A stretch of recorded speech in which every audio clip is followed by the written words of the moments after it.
Hello there, and welcome to my social pathology video, by which you understand underlying mechanics of social problems, and also by which you can reconfirm your life direction with confidence.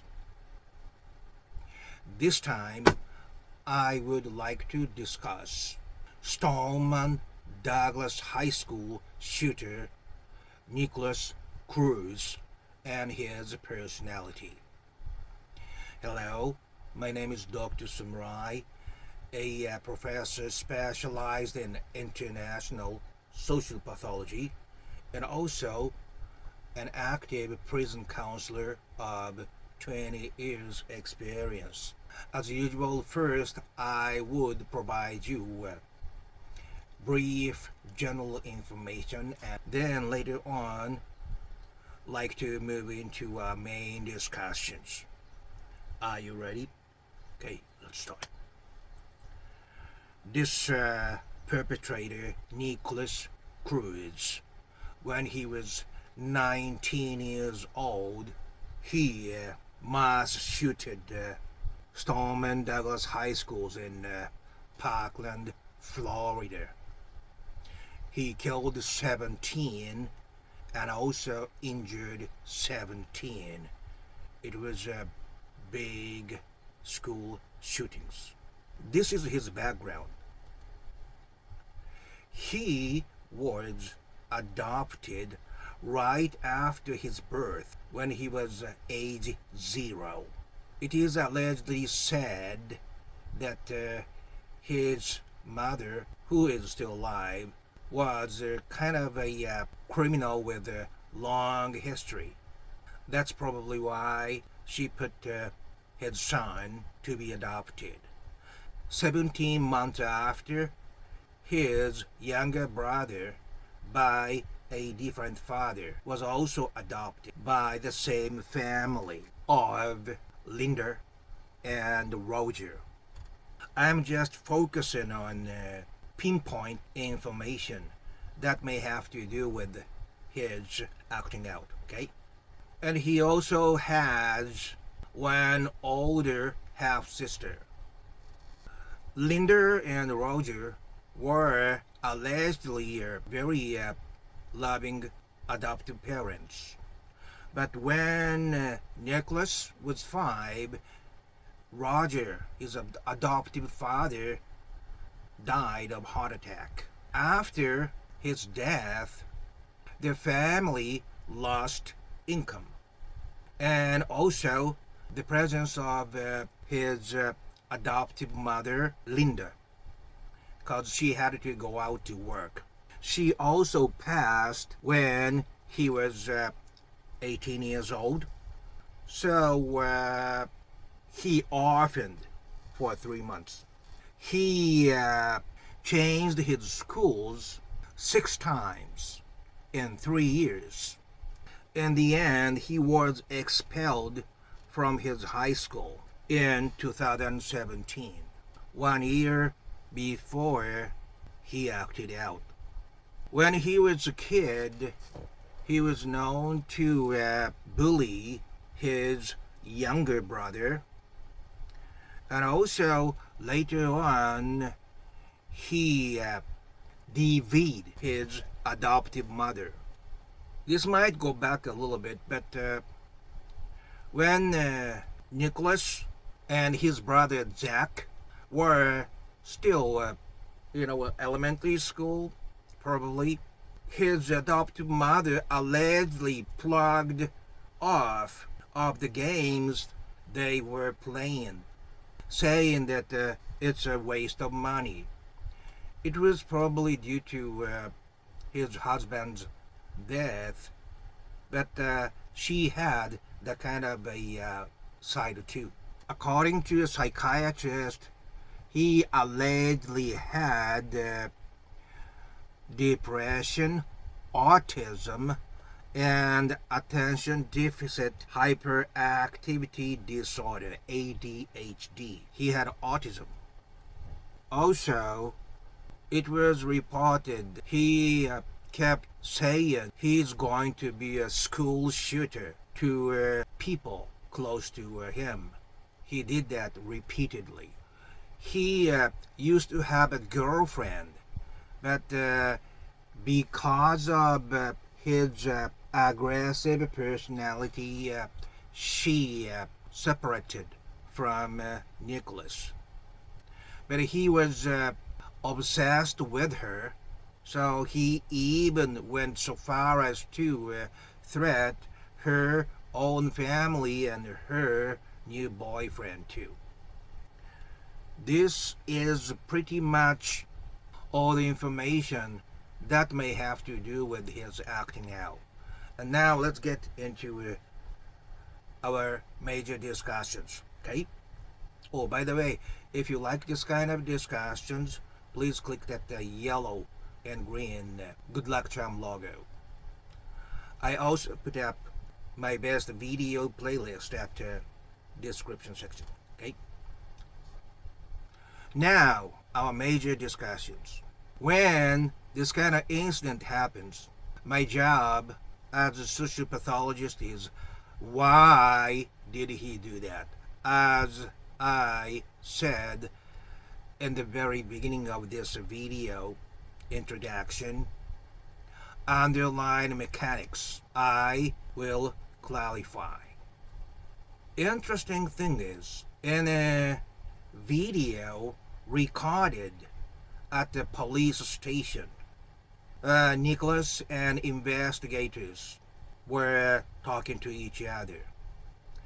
But it clearly showed he tried to fake his mental problem by pretending like he sees something on the wall right after he recognized the position of the security camera in the room. And he also mentions repeatedly that he heard the voice which ordered him to do the school shootings. But we can clearly see that was his performance, because he clearly did that wearing security camera is playing. As I keep saying this, iron rule is neglect produces mass shooters and mass murderers, while abuse produces serial killers.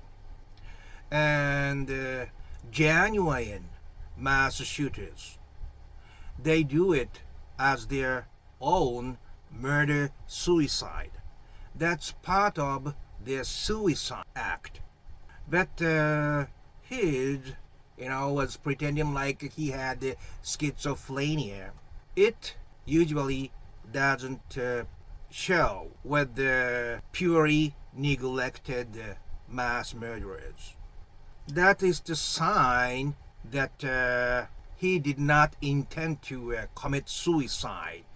That is also seeing how he acted right after he finished school shootings. He threw away his weapons and mingled with all the other students running away from their crime scenes. His behavior put him closer to serial killer mentality. And this is today's value. This is a very subtle thing, so please listen carefully. Whether there was unnatural oppressive forces in their very early environment decides whether the perpetrator is going to commit suicide or resort to serial offenses. Okay? So those who commit suicide did not have such external oppressive forces. When they have that energy, that negative energy can turn into positive energy to live on by killing other people. That is the mechanism of serial killers. So I speculate the very bottom line of his early childhood, especially during the first 3 years, critical period, had enough oppressive forces to make him becoming serial offenders. And that is confirmed by his early acts of animal abuse and abuse of his younger brother and all those bullying acts he did when he was elementary schools and so on. So what was that oppressive force? In my speculation, based upon multiple analysis of previous cases, when the perpetrator was loved and cared enough during their first year of birth, and then the second child was born, and in case that the second child was sick, he drew all attentions from surrounding the perpetrator. So he was loved this much, but arrival of his brother a year and 7 months later could have drawn most of the attention he was monopolizing when he was alone. That is not the violence at all, but that works the same way abuse works, because he was suddenly deserted from the peak of happiness to the hell of being ignored. That usually makes the subject feel like he doesn't deserve love. I am ugly. I do not deserve parents' love. So that is why he started to animal abuse and arsons and so on. So although after the age of 5, when his adoptive father Roger died, he lost wealth, and he lost presence of his mother. But even before that, even before 5, there's a high possibility that his younger brother attracted all the attention that he monopolized.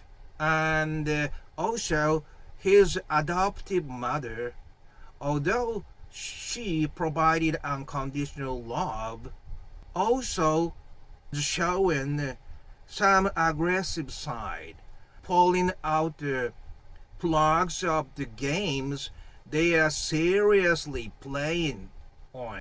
That's a kind of subtle act, but normally that doesn't happen. Normally, parents don't go that far. They may say, this is the last game, okay? And after that, you stop playing the game and take care of your homework and stuff like that. But she, all of a sudden, passes and pull the plugs out. So she had aggressive sides behind her loving side too. So my speculation on why Nikolas Cruz school shootings did not lead to his committing suicide is, 1, he may had an anger of being put out to be adopted in the very beginning by his biological mother. And number 2, his 17-month younger brother could have taken a central position of attracting love from their parents. Also, their adoptive mother, Linda, had aggressive side. These are unnatural oppressive forces, and parent communication was more with his younger brother, and Linda had to work after his husband's death. These are cause of neglect, in addition to poverty, which is material. So against it being mass shootings, he did it as a part of his serial violent offenses. This is the answer. And that is why right after he committed these mass shootings, he tried to hide among the running away students by throwing out his weapons. And that is why he pretended like he had psychological problems like schizophrenia in a recorded interview. So this was not the pure mass shootings, but this was closer to serial murders. And if he is out, he could do the similar things later on, because urges of serial murder does not go away usually until they get very old. This is pretty much it. I would like to hear what you think about my speculation on Nikolas Cruz case, but I think I answered part of the questions that puzzles you to judge the nature of his school shootings, which is not one of the normal cases. And if you like this kind of discussions, please click that red Dr. Summary logos, because I'm uploading at least twice, and now I'm trying to put up more in between, so you may find some of your interests. Okay, thank you very much, and please appreciate each one of the day as much as you can, wherever you are. Okay, bye bye now.